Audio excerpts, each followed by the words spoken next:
This is The Real Deal, where real estate meets real life. Whether you're a seasoned real estate expert, a first-time home buyer, or if you're simply passionate about hearing small business stories, this is the podcast for you. Join us as we dive deep into the world of real estate and beyond. Today's episode is sponsored by Eco Roofing. Eco Roofing is the premier Arizona state roofer that offers free estimates as well as the best roof warranty that will last 25 years. Make sure to check them out and check the description for more info. All right, well, welcome to episode 61 of The Real Deal. I am your host, Janine Igliane, with Ryan Hatcher. And our guest today is the principal of Sossaman Middle School, Mr. Bruce Potts. Thanks for being with us. Thank you for the invite. Yeah. So middle school, we were kind of chatting about this before we jumped in. That's an interesting time for kids. And you've been the middle school principal for how long now? This is year 3. I've opened the school 12 years ago as a teacher, taught for 6 years. What did you teach? Social studies. Okay. So I started in the district. This is my 15th year in the district. I started at Coronado Elementary. At that time, we were a K-8 and then a 9-12 district. Okay. Then they opened Sossaman, opened Cooley. We were all zoned to go to Cooley. I did not want to go to Cooley. Mm-hmm. Sossaman's across the street. Yeah. Not a big fan of purple, just being honest. Yeah. And so I interviewed at Sossaman, and I've been a Spartan ever since. Nice. I tell people if I had a tattoo, it would be a Spartan of some sort. That's cool. Moved into the Dean of Students role, was in that role for 3 years, and then lucky enough to be in the role I am in now. Yeah. So let's talk about, kind of take it back to the beginning. What made you want to get into education? Yeah, so it's kind of a long, windy road. I don't think we have enough time to follow that path, but originally, service was kind of always in my DNA. My original path, I wanted to be in law enforcement. I'd thought about education prior to that, but it's one of those where... Police officer, principal. Well, you look at it like in terms of pay, right? Like you think, okay, forward thinking, like I need to be a provider for my family. As a teacher, you might not going to make that. And so went to school and I got my associate's degree in law enforcement and was kind of excited about going into that process, and then life happens. I started dating someone who's now my wife, and she's like, well, I don't know if I want to be married to a police officer, and some other things happen that kind of just like you reflect on like what your goals are. And I always, actually, when I was getting ready for like academy stuff, I went back to my old junior high, which is Mesa Junior, and was coaching football and kind of fell in love with being around the kids and coaching. So went back to school and finished, got my undergraduate degree, and then started teaching. Right away, actually, our superintendent, Sherry Richards, she loves to tell this story. She was the first person. She had just moved here from Texas, and she was at Coronado before she went to Power Ranch and then the Bridges. And then, and she's like, you need to go back and get your master's degree. You're going to be an administrator someday. And I said, love that. There's no chance. Yeah. I love the classroom. I love coaching. Don't have the money to go pay for a master's degree. And then fast forward, I was coaching track and field at Sossaman and had a coworker who kind of convinced me we did like a cohort together. So we took the classes together. That's cool. Research together. That individual is also an administrator in the district as well. And so we kind of teamed up and worked through it. I love that. So what made that change, like in you, to go into leadership? Honestly, it was kind of seeing other people on our campus. There's actually our current director of HR was a teacher on our campus at that time, and he was going through that role. Have a ton of respect for him as a friend and as a leader. And then having that encouragement from someone from Sherry Richards from a while ago, saying this is something you should do. Yeah. It's one of those things where, you kind of got to be convinced to believe in yourself a little bit. Yeah. But what flipped for me was actually doing the leadership program and then going through the classes and doing the coursework and getting that experience and going, wow, like there's a really cool opportunity for me outside of the classroom to kind of make an impact here at Sossaman. And so that kind of what changed it for me. I do miss being in the classroom. Yeah. But I love, like today, right? Like I'm a big sticker guy. I love stickers. So I'm on my like 4th or 5th different design. So today, just being able to walk around, build rapport with students, Yeah. sit at their table with them or walk around. Who wants a sticker? You know, and the kids are coming over Yeah. and they Love come in 'em. and there's, oh yeah, love them. Yeah. And I make sure where they're putting them, right? Yeah. So right away they're putting it on their phone case, they're putting Yeah. them on their hydro or Flask. whatever Yeah, water yeah, bottle and like yeah. paint the town Stanley. like navy and Yeah. gold, you know? Yeah. Yeah. So that kind of stuff, like that's energizing to me. That's like cool. being around kids. I bet, Yeah. I was just thinking about this. I bet it'd be hard to teach social studies in this day and age. Would it? Yeah, it's tough. You know, it's definitely changed since I left the classroom. And, you know, I've fielded some phone calls over the last few years about some of the topics. Yeah. And, you know, and we've worked with our district coach. We have a social studies district coach. And, you know, we work with them about how to follow Present the it, standards, yeah. stay on the path, right? Give students the opportunity to look at primary and secondary sources and then formulate their own opinions versus us Right. giving Like, yeah. our opinions. Yeah. You know, and that's the cool part about history, though. You know, I tell students it's like a puzzle. You know, and you can build a puzzle, and if it's a 100-piece puzzle, you can have 90 pieces, and you might have 10 missing, right? So you don't know the full, but you can see that that's supposed to be whatever that image is supposed to be. That's and cool. So, Good analogy. I want to go back to what you said about Sherry seeing something in you and kind of speaking into that. And that to me is so, well, I don't know what the word is, but like, like an example of what teachers do to their students, right? Teachers, and you said this earlier, Ryan, they have the power to have such an impact in kids' lives that can really stick with you forever. I'm sure each of us sitting here can tell a story about a certain teacher and how they were meaningful to them. And that is something that you get to do on a daily basis. And I think that is so cool. So when you think back to like growing up, who spoke into you? Obviously Sherry did, and that was super powerful, but who else growing up spoke into you? I don't know if it's like one particular experience. I just think it's kind of a collection of like the path along the way, you know. And for me, I guess ultimately it's probably nothing from me going to school. For me, it's the leaders that I've experienced as an educator. You know, when I went to Coronado, you know, my principal at the time was Theo Skiro, and she has now moved on. But my assistant principal is Marcus Berkshire. He's now the director of assessment here at the district, so he's in a bigger leadership role. Kristen Kinghorn was another principal that was amazing. She's now won accolades as a leader in the Chandler School District. Sherry Richards, as we spoke about, was at Coronado, and then you open up Sossaman Middle School with Nancy Diab, you know, and you take different experiences and you know what they're good at, and then John Dolan is on my Mount Rushmore of leaders, and so. You know, and so you kind of take something from everyone. And like, wow, I really like that, and I really like that. You know, to go back as an educator, when I entered the classroom as a teacher after being in another career for 10 years, Chris Treat was a guy who he's back in the classroom now, but it's like I want to be that. I want to be him as a teacher. And so, but then ultimately you have to find who you are. Yeah. Right. You can't emulate somebody else. You kind of have to. You can say I like what they do, but I also got to make it my own. I love that. That reminds me of my corporate career before I got into real estate. I bet in my 15 years I had at least 50 mentors, but only 2 of them knew they were, because they were formally assigned in some fashion for some program.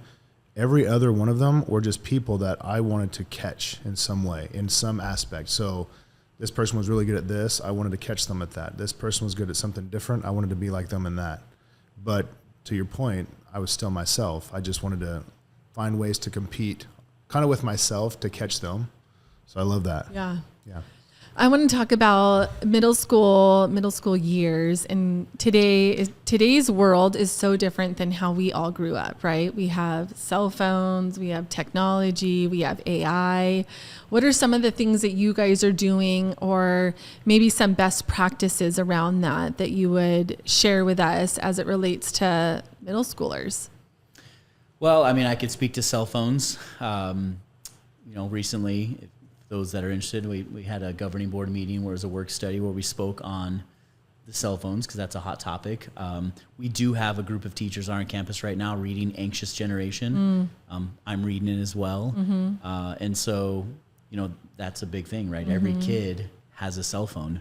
And so we have expectations on our campus that are they've been established for years. They're not new, and kids do a great job. Like you start those. I have a philosophy on campus. It's 1 to 180, right? And so the expectations you have on day one, they need to be the same on 180 the last day of school. So when you come in and say, hey, these are our expectations, you have to reinforce those every day for 180 days. And then it just becomes a part of the culture. Yeah. And so soon as students, we call it an academic institution. So as soon as students enter the building, cell phones should be out. Yeah.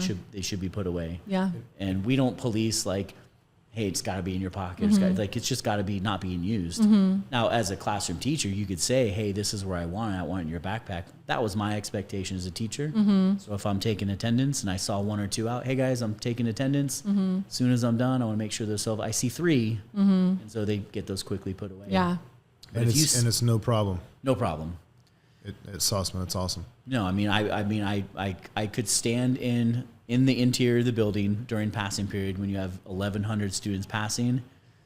I might see 1 or 2, and I'm looking. This is intentionally looking. And if they see me, they know to put it away, right? And then I celebrate that, right? So I walk over and say, Ryan, thanks for putting your cell phone away, Love bud. it. Give them a fist bump. That's Love cool. It. So that's great. Then they reinforce that. Yeah, positive Yes. reinforcement. And so I even was standing the other day in the middle of the courtyard outside when students are actually allowed to have it during the passing period.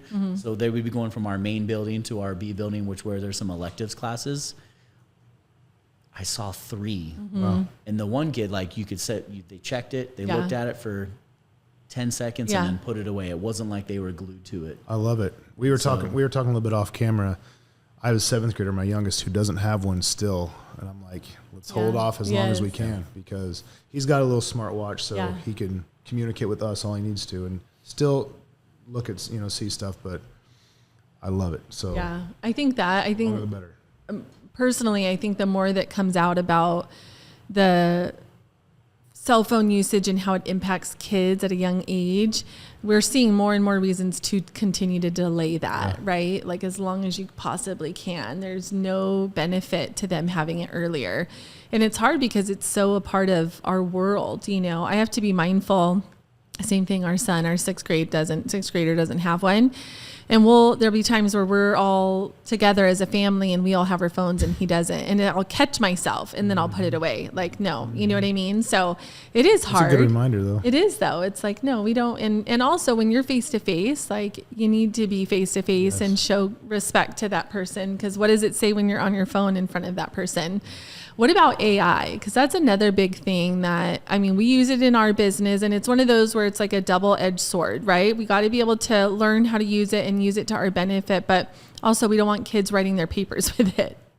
Correct. No, we have district coaches that are kind of navigating that for us and then are going to help train our teachers on how to use it, right? Because the reality is it's not going away. Right. So how do we leverage it, right? How do we use it as a resource, right? Like all technology, right? It's the proper use of the technology. For sure. For us as educators, and I can speak to our site, it's in its infancy in terms of using it. And we'll continue to get training for that.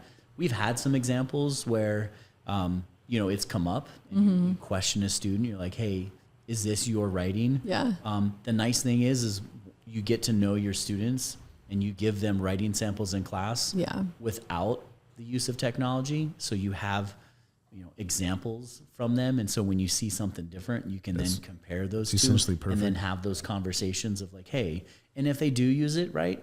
Our motto on our campus is respect and accountability. So you own up to it, right? They're middle school. You coach them up. You let them know, hey, like you have to understand, right? This is what's going to happen because of it, right? But if you were in college, right? If you were in a job and you did this, right, you have to understand what the consequences could be. Yeah. So it's really kind of having that like growth mindset with kids. Of like, you made a mistake, right? Here's how it's going to impact you now. But man, you learn from it so it doesn't impact you even worse in the future. So let me give you a quick story about this. So for those that don't know, I'm an assistant basketball coach at Higley. And we had tryouts this past week. And one of the freshmen didn't make the team because one of the days before practice started, he was found, one of the custodial guys had a bag of chips on the golf cart outside the gym, and he stole it. Whether he was going to eat it or just mess around and be stupid with it, I don't know. but one of the teachers saw it, and the coaches found out, and he didn't make the team. And he was a decent player. Is that going to be okay to have on the podcast, Ryan? All for a bag of chips, right? So that honesty thing, and that's tough. Integrity. So yeah. There's no way they would know. They would know. Okay. No. I want to be kind to. Yeah. Somebody be like, wait, that sounds like my kid. No. Yeah, no. Yeah. So technology, but technology is also like our friend, right? And it is one of the things that is super, super helpful. So what are ways that you guys are incorporating technology with the students? Well, our campus is 1-to-1. So every student gets a laptop. Nice. And so our teachers go through training. We have an online platform called Canvas, similar to what colleges use. It's not like a virtual learning platform, but it's be able to have an extension of the classroom, post things, resources and whatnot in there. You can have chats, you can post your PowerPoints, but it's really teaching kids how to use technology for research, right? For writing papers, helps a lot of kids doing text to speech, Have you seen kids' handwriting? Yeah. It's not the best, right? It's also trying to teach them to write without using the little acronyms that they use when they text. And so there's a lot that goes into, as English teachers, right, and as social studies teachers, right, and all contents do, but those are where they're writing heavy courses. It's getting kids to be able to write effectively. Yeah. And those are life skills. For sure. Those aren't like social studies skills or English skills. Like, right. We have teachers that do real world stuff where we help students build resumes. I love in that. middle school, beginning to think about those things. Good. So I love that. Yeah. So in your role, you're about the students, but you're also about the teachers. So what are some things that you would say kind of guide your philosophy in terms of leading your teachers? What does that look like? I mean, I feel like my job is to support and empower them, right? They are the ones in the classroom with the students. And so I want to I look at myself as more like a servant leader, right? So I want to be responsive to their needs, right? So if they have an email and they need this, whether it's a classroom resource or they need coverage, or whatever they need, that I'm looking to make sure they feel supported, and if there's things that come up during the day in campus, right, my job is to make sure it doesn't interrupt the academic environment, right? So when things do come up, right, it's middle school, right? Kids do make choices, right? And so we get them removed from the classroom, removed from the environment, coach them up, and then get them back into the classroom as quick as possible. So we do a lot of stuff on campus. I'm all about the positivity, right? Like we have as of today, we have 1,097 students. Wow. And so focus on the positive. That's right? amazing. Celebrating kids, right? So we do things like We Appreciate You Wednesdays, right? Where we making sure teachers feel the love and feel appreciated, whether that's on the announcements, if that's me walking into a classroom and interrupting the class and talking about the teacher and giving them a sticker that says we appreciate you. I love that. It's coming up, so I don't know when this is going to be published, but on the 27th, a couple times a year, and we've done it my 3 years, and it's just part of the culture now, is teachers will show up on the 27th. They don't know about it unless they watch this before then. Yeah. But we're cooking pancakes for them, and we're in there flipping pancakes, and we got all the toppings. So they don't know it's coming. They don't know it's coming. That's awesome. That's and fun. we do it a couple times a year. Yeah. It's been very popular. If you ever need help with that, let us know. Yeah, for Yeah, sure. I mean, we'll take any, Seriously. Our PTSO is amazing, and so our PTSO, she'll go get the supplies. They will go get the supplies. I'll flip them. Like there's no tomorrow. And we like doing all that stuff because it allows us to take care of them. Like Yes. it feels good for us to serve them. Yeah. And be flipping. We're gonna step up our game this year. We're adding waffles into the mix. Nice. And so I do have. You have waffle makers? Our new dean of students is the waffle, and so we got a couple griddles love going, and it. so it just smells good. Fridays, we get around. We have what's called fist bump Fridays, and so I make sure I get around to everybody on campus. It's part of the culture now. It is kind of a distraction a little bit. I'll walk into some classes and every kid wants a fist bump as well. I love it. I'm only in there for fist bumping teachers. Yeah. But now it turns into a culture thing where kids will Love walk up in the it. hallway and they're fist bumping in the hallways. Yeah. And so I love we do that. Thursday thank yous. Students and staff so it's very big on like making sure people are appreciated Yes. for what they do. Yeah. Teachers, it's a hard job, and I want, It's a hard, go ahead. I don't want to cut you off. No, just when you get those appreciations, whether it's from a teacher or from a parent, I try to promote the shout out. Our district has a shout out website, and so I try to put that in my newsletter.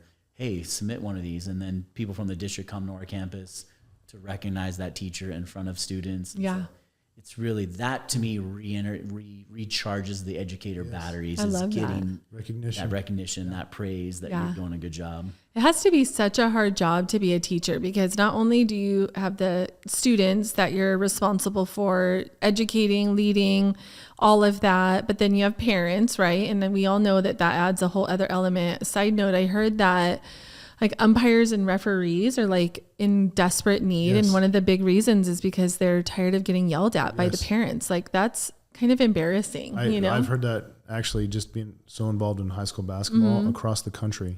It is so hard to find referees that are willing to do it. Because who wants to sit and get yelled at? So I'm sure there's like an element of that. And so creating a culture on campus where you can appreciate them, because on top of all of that, like all of us, we have our own stuff at home that we're dealing with, right? And you got to come to the school and you got to show it for your students and kind of put that aside. And so having a place where they can come, where they can feel loved and supported and appreciated, can make all the difference in how they show up. So that's a tough job that they have. It's a very tough job. Yeah, I can imagine. When it comes to leading, Bruce, one of the things, and that I think Higley as a whole school district does really well, is they really have a culture of caring, of pouring into their students, of pouring into their teachers, and really being intentional, which is something that I love. We've had the privilege of having many principals on in the district, and it's always so fun to hear the different ways that you guys love and appreciate your staff, but you guys also work really well together. So can you talk about maybe some of that collaboration, especially you being the middle school from elementary and then prepping them for high school? I mean, what does that look like? Yeah, it's one of those things where I'll tell people, like, Higley is a great place to be, right? We're big enough to offer our students opportunities through electives and different programs, but we're small enough that I can make a phone call to the district and they answer it and it gets the question addressed, to then go back to supporting the teacher, supporting that student. Hey, I need something done and I don't want it done in a week from now. Can we get it done today? And so that's one of the really nice things about our district. And we do 2 sets of meetings. We do meetings with all principals, all leaders, and then we just do some where we break off. It's just elementary and secondary. And I've said this to a lot of people, that I'm always in awe of the leaders that come together in these rooms and how hard they work and how much they care for the kids and the community and what they want, what's best for kids. Yeah. And so, yeah, it's great. I have a great relationship with the administrators at Higley High School. They were actually just on our campus a couple weeks ago for a calibration for our evaluation system. And so we sit together to make sure we're looking at the same things in terms of evaluating teachers. We play in a fantasy football league together where there's 12 of us in a league that we get together and we go draft in person together. Oh, wow, that's fun. It's a friendship. It's a respect for the role we're doing in this community. And so Higley's a great place to be in terms of that aspect. I love that. What are some things that parents should be looking forward to when it comes to the school district? Anything new coming up or anything exciting? I mean, we're always trying to improve. So I can't think of anything off the top of my head. That's a great question. You stumped me on that one. So, I mean, I just think take advantage of the opportunities that are out there. You know, as a parent of 2 high schoolers myself in the district, it's interesting. You're in the education field, but you still are a parent too. Yeah. And so it's like navigating, like, okay, what does dual enrollment look like? And how does that impact? And should we do dual enrollment and should we not? Like looking ahead, projecting 4 or 5 years from now, when your kid is in 8th grade or freshman year, like kind of planning that all out. So it's really kind of just attending the meetings and attending the forums that our district has to kind of educate yourself, so you can make sure you're helping your kid make those right decisions for the future. Yeah, be involved. Yeah, and it's hard. I mean, obviously I'm a parent, we're all parents, and it's hard, you're busy, but being involved can make a big difference too, just knowing what's going on in your kids' education to support them in the best way. One of the things that I love about Higley is you the school district as a whole does a great job of supporting students where they're at. If there's a special need or an accommodation that's needed, it's there for them. So the schools are able to serve a variety of students regardless of where they are. And I think that's really cool too.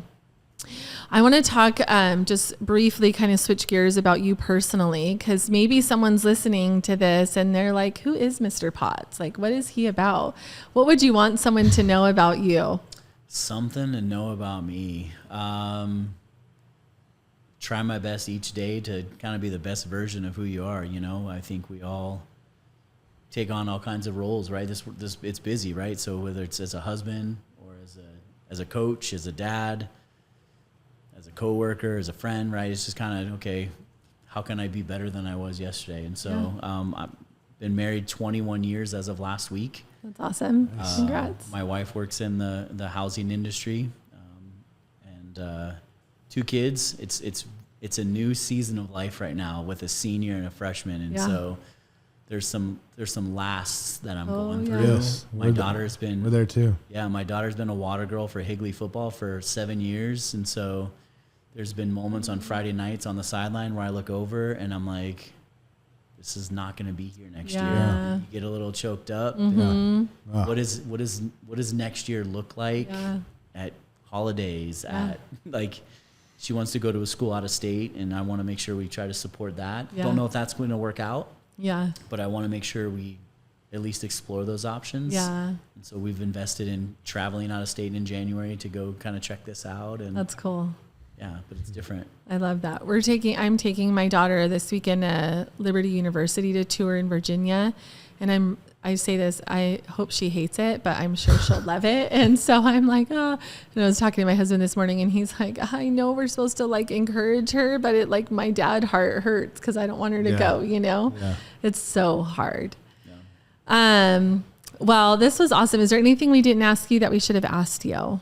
I don't think so. No? Good question. Well, I want to go back to the mascot thing. You were talking about Spartans. So HUSD has the best mascots. Yeah. I mean, my kids have been Panthers, Bobcats, Spartans, and now Knights. That's cool. I was a Gopher. Oh my God. And we took a lot of pride in the Green City Gophers. Shout out. Awesome. But it was hard because what's a gopher? What is a gopher? That's not very, like. What are they going to do? So I've been glad with that for my kids. That's awesome. I was a jackrabbit in high school. Really? So very similar. Is that like the rodent family? Right. Why would somebody do that? I don't know. I was a buccaneer and a centurion. Those are both sick. Those are pretty cool, right? Pirate and a warrior. Yeah. Those are cool. Pretty tough. Yeah. I do like how at Sossaman we transition from Spartans to Knights. Yes. Really good transition. That is. I can't speak to that as a good a transition with the other. Yeah. But that's okay. We still love Cooley. Right. What Right. is Cooley? What is Cooley it? the Cougars. Okay. Well, And then Waynesville Blackhawks. okay. Yeah. Yeah. Yeah. But it's a very nice The transition Cougars for cool. us. Yeah. That's awesome. Well, we like to end with a little speed round. Are you up for it? I'm up for it. Okay. So favorite color. Navy all the way. Yeah. Favorite food. All of them, as you could tell. I love all food. Yeah. Do you have a favorite drink? My wife will not like this. I hope she doesn't listen, but I do have a fridge full of Monsters at school. I do not drink them every day, but it's a nice little treat. A little when you pick need me up. something. Yeah. So That's awesome. Okay. Do you have a favorite sound? honestly, I don't have a favorite sound, but the sound that triggers me in a positive way is when the bell rings, because we always want to be up and visible in the hallways during passing periods. So if I ever lose track of time when that bell rings, I get up out of time to go. If I'm in my office, I get up and get outside or get in the hallway as quick as possible. That's cool. To see students. That is cool. That's the first we've heard a Yeah. school bell. Yeah. Do you have a favorite book? Probably my favorite book is Unbroken, just because Great. that story is incredible, and then the movie is Yes. equally as incredible. Have you ever seen that? It's awesome. Yeah. But that's an amazing story. That's cool. Do you have a favorite podcast? I like Smartless right now. Have you heard of Smartless? No. Smartless is phenomenal. It is Jason Bateman, Okay. Will Arnett, and Yeah. Sean Hayes. Oh, that'd be so good. Just So good. comedy? Just three buddies. They're like best friends. Yeah. They started it during COVID so they could hang out and talk to each other I love in the it. virtual world. Then that morphed into each guy takes a turn bringing on one of their celebrity friends. Nice. And then for about 45 minutes, they just talk to this celebrity. So the I love last it. episode was Jude Law. Yeah. But there's athletes and movie stars and musicians. Smartless. I'll have to Smartless. totally Okay. Yeah. And it's check it out. awesome. I love that. It's so good. I love it. Okay, last question. Do you have a favorite vacation? Anywhere that's sand and a beach. Oh, that sounds Beach awesome. guys. Vitamin C is therapy for the soul. Where's your Isn't favorite it? place you've been? I mean, just because it's recent, my wife and I did not take a vacation for 17 years together. Shame on us. But last year ago, this last weekend, we went to Playa del Carmen, Mexico, Fun. and did an all-inclusive, and it was glorious. Oh, that Yeah. sounds awesome. Prior to that, we've done some sandals, but Yeah. anywhere where you can just relax. I and love And it's it. all let it right go. there. Yes, Don't have to go I've never anywhere. done that, so I'm down with that. Yeah, I love All it. inclusive. Well, thanks for being here and sharing a little bit of your story and kind of your philosophy. I think it was super cool and just, I loved it. So thanks for being here. Absolutely appreciate the time, appreciate the invite. Thanks for listening to The Real Deal, where real estate meets real life.